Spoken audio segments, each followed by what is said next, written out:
to bring the party together have not worked. The demands that the Wike camp are making from Atiku Abubakar and the party has not been met. One of the things they demanded is that Yechayo, the national chairman of the party, must step aside so that a Southerner will become the national chairman ahead of the election. Yechayo has said he is not going to step aside. And for Ayo to talk like that, it means he has the backing of the presidential candidate of the party, Atiku Abubakar. When all these are happening, it means that a battle line has been drawn within the People's Democratic Party. And if you listen to Nyesom Wike recently, he said that since PDP want to lose the election, that they are going to help them to lose the election. Now, if this kind of mentality continues in PDP, and these issues are not resolved, and from all indication, it will be difficult to resolve it because the suspicion has reached a peak level to the point of no return. Because even if HIO step aside today and somebody else enter, already there is a suspicion within the rank and file of the PDP. I can tell you for free that Atiku Abubakar will not trust Nyesom Wike that he could be able to help him deliver the votes needed. And that is also a challenge because Nyesom Wike's tentacles spread much more than River State when it comes to Southern politics. He will do a lot of damage to the chances of Atiku Abubakar getting anything from South, and Southeast. Already, it is difficult for Atiku Abubakar to guarantee of any states in the South, and Southeast. And this, that what it makes the matter even worse is that the presidential election will take place before any other election. So many governors in PDP in South don't really owe Atiku anything. So even if Atiku lose in the first election, it doesn't stop them from voting for PDP as governors in these states. That is why it is obvious that with these irreconcilable differences they are having right now, there is no way Labour Party will not be a major beneficiary of this problem. Already, Labour Party is the party of reckoning in South, and Southeast. Of course, it has spread nationwide, but you can take it, like I said, give it to you for free, that South, and Southeast are the major base of Labour Party right now and its presidential candidate, even as it tries to make inroad into other zones of the country. It's making inroads to Southwest, it's already a major stakeholder in the middle belt of Nigeria, and is spreading its tentacles into the heartbeat of northern Nigeria, which is the Islamic North. So everything is working out for good for Labour Party and PDP as long as this crisis continues. Of course, even without this crisis, there are so many things against the candidacy of Atiku Abubakar that makes it difficult for it to be sold in South, and Southeast. Don't forget, Atiku Abubakar was the one that scattered the arrangement of zoning ahead of the 2023 presidential election. He said that what they needed is a candidate who can win the election. That is, after the election, they can talk about zoning, because what they need is somebody who can defeat the APC. Now he has picked the ticket. The ball is now in his court. Let him go and win the election. Let us see how he wins it without the South, and Southeast. That will be a tall order. Don't forget, there are challenges in the North, both Northeast and Northwest, from Kwankwaso, from Tinubu, from others, including the vice presidential candidate of the Labour Party, Dr. Dati Ahmed. He's from the Northwest. So all these things are things that will cut out the vote for Atiku. Besides that, he will not get much from South, South, and Southeast. So his presidency ambition is dead on arrival. There is no pathway for Atiku Abubakar to become president. I've said this severally and I've made a video about it. But what I'm saying that the crisis in the party, which is also as a result of the actions and the inactions of Alhaji Atiku Abubakar, has made things easy for peterobi to win these two zones, South, South, and Southeast, and then begin to challenge in Southwest and win North Central, and then begin to challenge in the other parts of the North, especially Northwest, using the connections of his vice presidential candidate, Dati Ahmed, and other Northerners who are aggrieved about the state of the country and who needed a new Nigeria to be able to move this country forward. So the crisis in PDP is of great benefit to the Labour Party. Good enough. Now, before we go to look at the crisis in APC, which is also helping the Labour Party, if you're not yet subscribed to my channel or you are new to my channel, please subscribe to my channel, hit the subscription button, hit the notification bell. When you subscribe to my channel, anytime I have a new video, you'll be among the first to know. God bless you. Now, the crisis in APC is not as loud as the crisis in PDP. This is because APC is the government in power.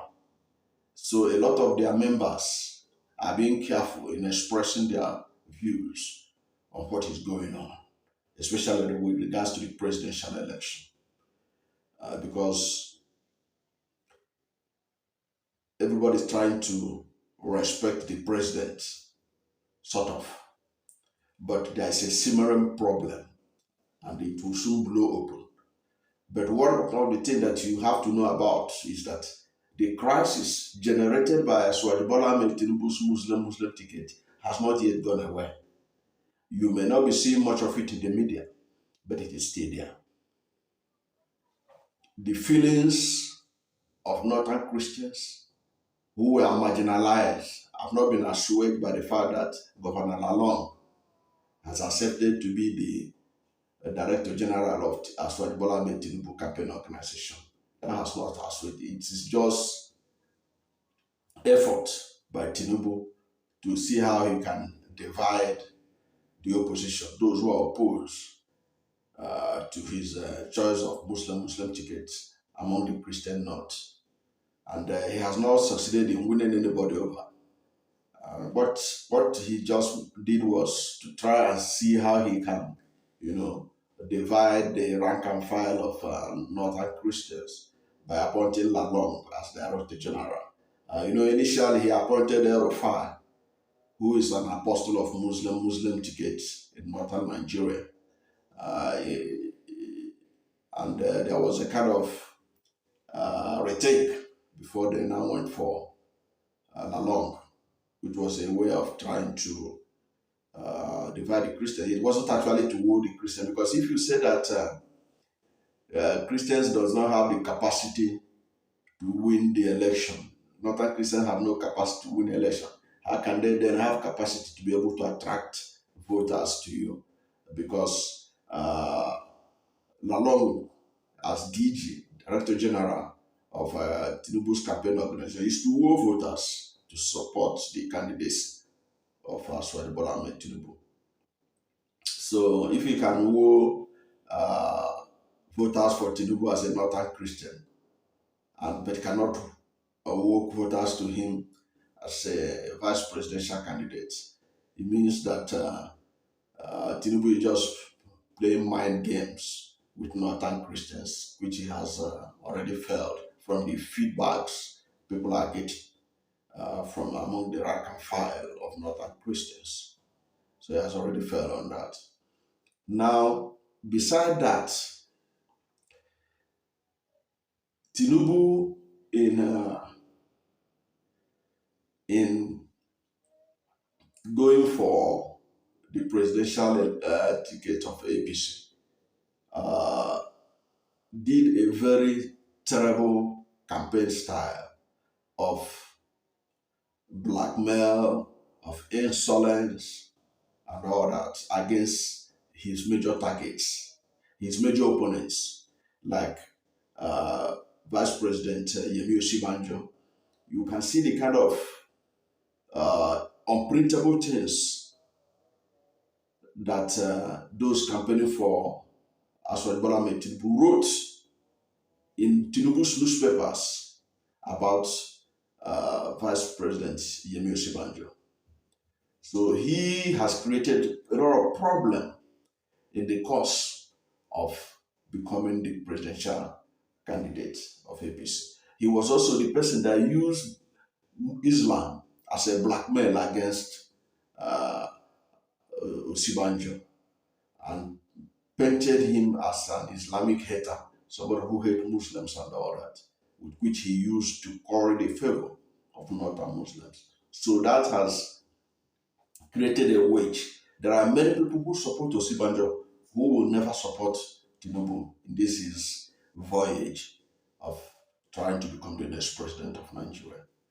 I remember uh, on August 31st, just this past month, there was a well-publicized meeting that was to take place between the 21 presidential aspirants of the APC, where they are to meet and endorse Tinubu as the man they will support to make sure that the APC wins the 2023 presidential election.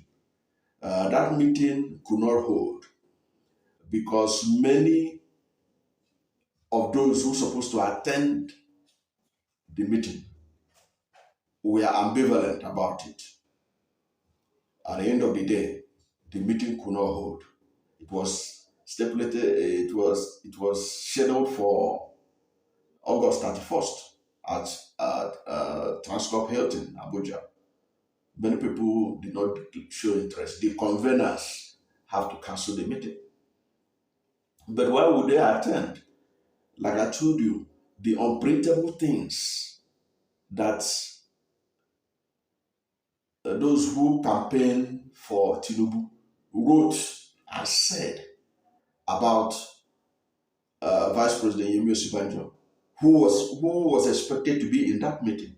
How could he even attend such a meeting? Look at what Aswad Bola Tinubu, the way he's treating uh, the man that came second in the primaries, the former Minister of Transportation, Rotimi Chibuike. He is treating Chibuike like an outcast. Instead, he is doing everything possible to woo his arch rival in River State. That is Governor of River State, Nyesom Wike. Several times, Tinubu campaigners have visited the River State, either to commission projects, either for just have secret talks with Nyesom Wike, without regard or respect for the leader of APC in River State, which is none other than Chibuike. Now it was a clearest indication that Aswad Bola Tinubu think that he could be able to win Rivers without Chibuike. And Chibuike has not said anything. And it is far, far more dangerous when somebody didn't say anything. Because when you don't say anything, it's when you're actually saying a lot. By his silence, Amechi is saying a lot.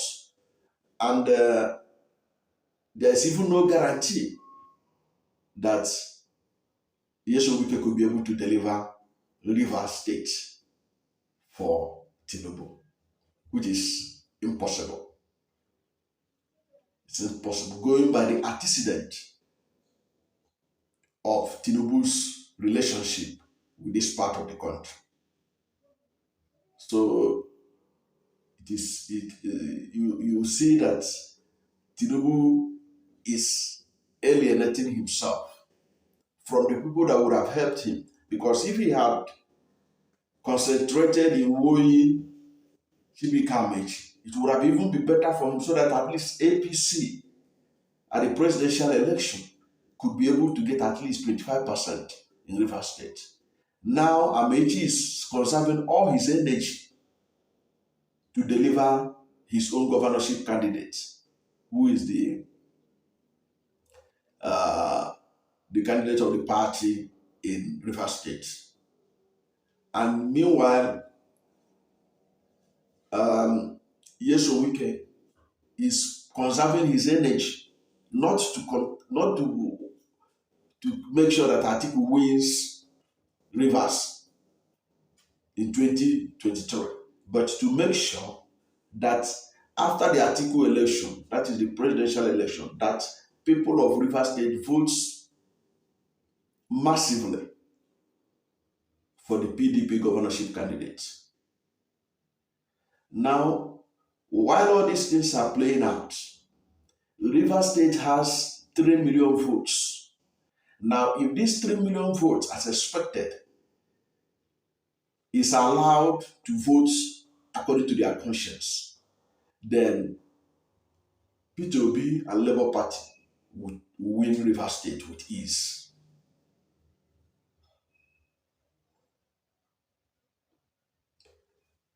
The same thing is also playing out elsewhere. Even in the southwest, where Tinubu comes from, the Muslim ticket has not been able to be forgotten, because there are a lot of southwest APC members who protested recently, insisting that Bola must must change Shetima as the running mate. But you and I know that it's not possible. The time for that has gone. The only thing that only death can be a good reason for any change right now in any of the political parties. Because the era of substitution is over. The time has passed. Tinubu has made his choice, but that his choice is going to hurt him, both at home, that is at home in terms of Southwest, and in Lagos, because there are a lot of Christians who felt hurt by the choices that Tinubu made. And all these problems are all working in favor of peterobi, because most of the places where you are seeing problem in southern Nigeria, whether in APC or PDP, the next beneficiary is peterobi. Nobody's talking about Atiku Abubakar. Nobody's talking about Atiku Abubakar.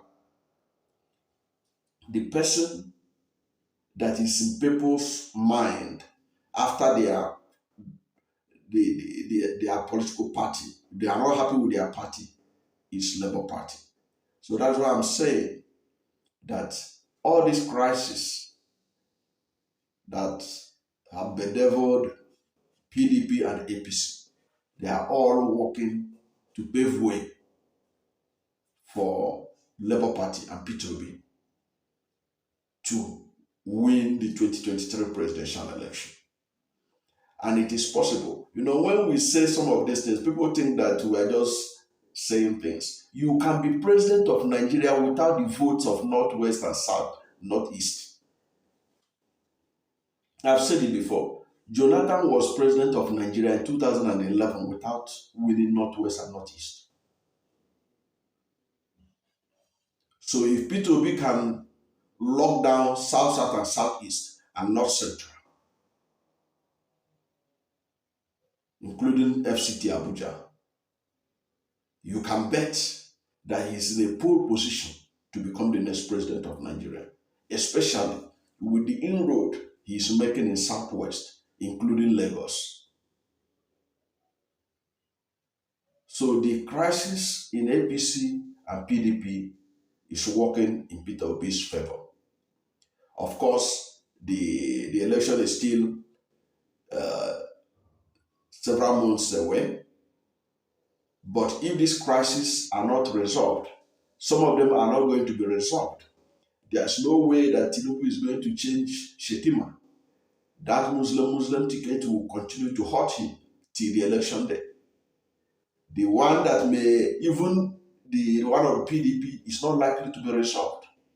I told you earlier that even if HIU finally steps down, there is already an inbuilt suspicion in the rank and file of the PDP, because PDP have been divided in the middle, those for Atiku and those for Yeshowike. And everybody is now on his own. Abia State governor is not going to lose anything by Labour Party winning Abia State. The Autumn is not going to lose anything by Labour Party winning the presidential election in Benue State, as long as his candidate wins at the PDP governorship election. At the governorship election, PDP can win that. So that is why Sheyi Makinde is going for re-election. So he will make sure that he wins his state, or your state, for second time for himself. What happens at the first election, presidential election, even if PDP didn't win it and Labour Party wins it in your state, it doesn't really affect him from stopping from winning his own state, his own re-election. And these are the people, this Yeshowike camp, where you have Makinde, Autumn, Okezi Ikpeazu, are states that are the people that former President Olusegun Obasanjo met in London and was pressing them to support peterobi. So, and their timetable of INEC has made things easier for Labour Party and for peterobi, because that is the first election that will be held before the governorship election and the other elections. So all these things are playing out in such a way that at the end of the day, Labour Party will be in a pole position to win the 2023 presidential election. Thank you for watching this video, and if you have not yet subscribed to my channel, please hit the subscription button, hit the notification bell. When you subscribe to my channel, anytime I have a new video, you'll be among the first to know. God bless you.